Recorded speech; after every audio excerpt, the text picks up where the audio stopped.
অল্প একটু সময়ের জন্য কিংবা দুইটা মালের জন্য কাজ নষ্ট করা যাবে না। আশিক বেটা, জি মামা। এইখানে যে তুমি যে কাজটা করলা আমার তো কিরম লাগতেছে, এইখানে তুমি ব্যান দিলা না কেন? এদিকে আসো।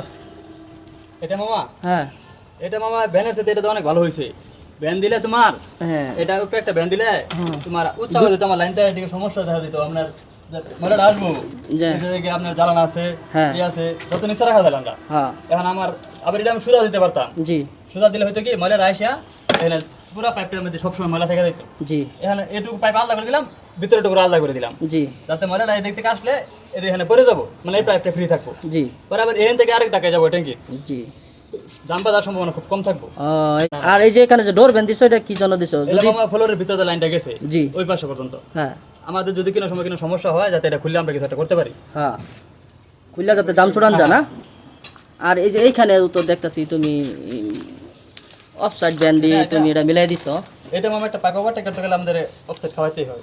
এটা আবার ব্যান্ডাও মিলানো যায়, কিন্তু ব্যান্ডা মিলালে আরো খারাপ দেখা যায়, অনেকটা বাইরে এসে পড়বো। তাহলে কি ব্যানের চাইতে অনেক ভালো লাগতেছে? অফসেট মিলালে সুন্দর হয়, মিশে আসে আর কি। তো দর্শকদের উদ্দেশ্য কিছু একটা বলো।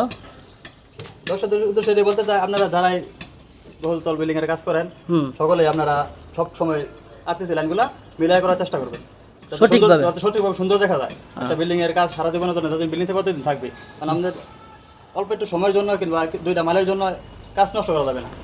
এই ভিডিওটা যদি আপনাদের কাছে ভালো লেগে থাকে তাহলে অবশ্যই লাইক, কমেন্ট, শেয়ার করে আমাদের পাশে থাকবেন। ধন্যবাদ।